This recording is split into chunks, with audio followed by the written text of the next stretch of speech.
পরম প্রেমময় শ্রী শ্রী ঠাকুর আমার জগৎজননী বড়মা পরম পূজ্যপাদ শ্রী শ্রী বরদা আচার্যদেব পূজনীয় অভিন্দাদা সহ উপস্থিত সকল ঋত্বিক দাদা পাঞ্জাদারি কর্মী সকল দাদারা মায়েরা বোনেদের আমার রানন্দিত জয়গুরু। ছোটোবেলায় মার মুখে একটা কথা শুনতাম যে 12 মাসে 13 পার্বণ।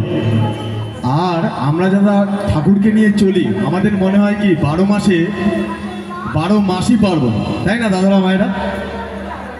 তাই তো। আজকে 23শে জানুয়ারি শ্রী শ্রী পিতৃদেব বরদা এই কৃষ্ণনগর স্বস্তি শিবির নিজ হস্তে তৈরি করেছিলেন।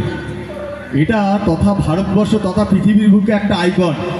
এটা হচ্ছে আমাদের নদিয়ার প্রাণকেন্দ্র, তাই না?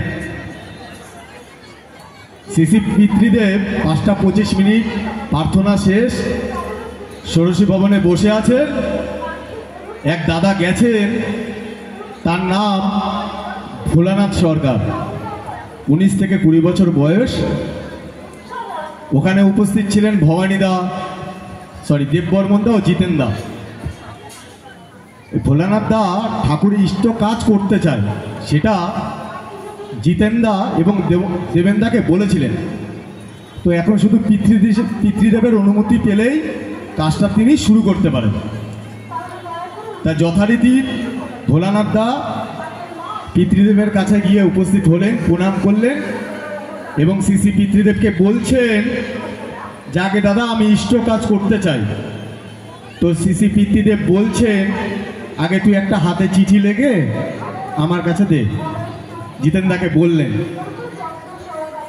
তো যুবক কিছুক্ষণ ভেবে পিতৃদেবকে বলছেন আগে দাদা আমি বাড়ির থেকে ঘুরে আসি, তারপরে আমি লিখে দেব। তো পিতৃদেব জিতেনদার মুখের দিকে তাকিয়ে বলছেন জিতেন কি কস? তাহলে শ্রী শ্রী পিতৃদেব বলছেন যে আমরা যে ঠাকুরের কাজ করব আমাদের কোনো উদ্দেশ্য থাকবে না। আমরা মাটিতে পড়ে থাকবো তাও ঠাকুরের কাজ করবো, আমরা রাস্তায় পড়ে থাকবো আমরা তাও ঠাকুরের কাজ করবো, আমরা 3 বেলা খেতে পারবো না তাও ঠাকুরের কাজ করবো, এরকমভাবেই চলতে হবে। তাই একটা বাণীতে বলেছে না যে ইষ্টকেন্দ্রিক পুণ্যে ভরা, এই বাণী ইষ্ট লাগি কর্মে করা সেই তো হলো পুণ্যে ভরা। যে ইষ্টকেন্দ্রিক চলনাই সুকেন্দ্রিক চলন। আর যদি ইষ্টকেন্দ্রিক চলনা না হয় তাহলে আমরা কি করব? বিকেন্দ্রিক হয়ে পড়ব, তাই না? তো আমাদের এই যে ডিপি ওয়ার্কসের কাজ দেখুন, আমরা অনেক সময় নিজেরা প্ল্যান করি, প্রেজেন্টে প্ল্যান করি, ফিউচারে প্ল্যান করি, কারণ আমরা বিভিন্ন প্রফেশনের সাথে যুক্ত। কেউ মেডিকেলের সাথে, কেউ ইঞ্জিনিয়ারিং, কেউ ITI, কেউ IIT যুক্ত। আমরা বিভিন্ন ধরনের প্ল্যান করে থাকি। প্ল্যান আমরা কেন করি? এই কারণেই করি যে আমরা ভালো থাকার জন্য, বা আমাদের যাতে কোনো সময় কষ্ট না আসে। কিন্তু আমরা জীবন থেকে যে প্ল্যানগুলো করি সেগুলো কি আমরা সাকসেস হতে পারি? পারি তো না। দুঃখ কষ্ট তো আমাদের মধ্যে আসেই, তাই না? তাহলে এই দুঃখ কষ্টটা আমি তার হাতে সমর্পণ করতে পারি। কে? আমার রাজার হাতে, আমার পিতার হাতে, আমার বন্ধুর হাতে।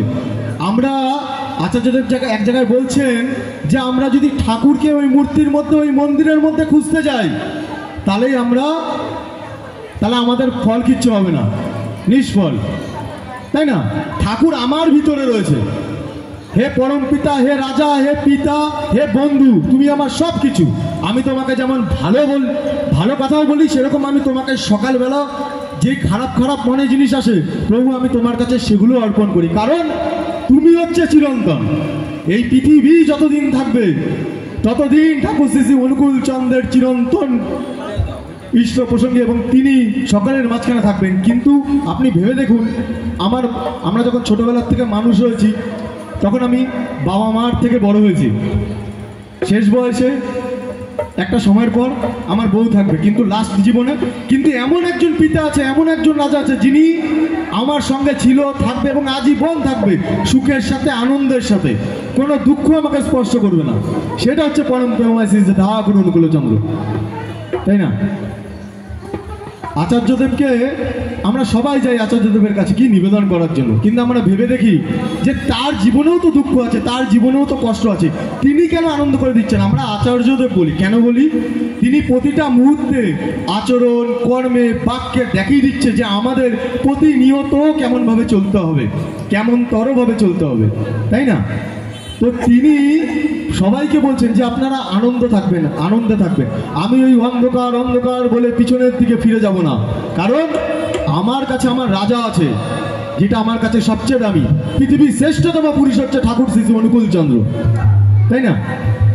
অবিন্দাদা একটা জায়গায় বলছে ডিপি ওয়ার্কের কাজ সম্পর্কে যে আমি প্রতিদিন স্বপ্ন দেখি, প্রতিটা দিন প্রতিনিয়ত স্বপ্ন দেখি। তোমরাও স্বপ্ন দেখো, তোমরাও স্বপ্ন দেখতে দেখতে আনন্দে এই কাজটা কিভাবে আরো সুকেন্দ্রিক করা যায় সেটাই তোমরা চিন্তা করো, তাই না? আজকে দেখুন, আমার যদি ভাই খারাপ থাকে বা আমার পাশের বাড়ির ছেলেটা যদি খারাপ থাকে, তাহলে কি আমার মধ্যে সেই ক্ষমতা আছে কিছু করার? তো নেই, একজনের আছে, সে হচ্ছে ঠাকুর শ্রী অনুকূল চন্দ্র। আমাদের তার কাছে যাওয়া। ডিপি ওয়ার্ক মানে এরকম নয়, অনেকে ভাবছেন যজন আমি তো ঠাকুর সম্পর্কে বলতে পারি না, এই বলতে পারি না। আপনি তাদের সাথেই যান, দেখবেন আপনি সব কিছু হচ্ছে, তাই না?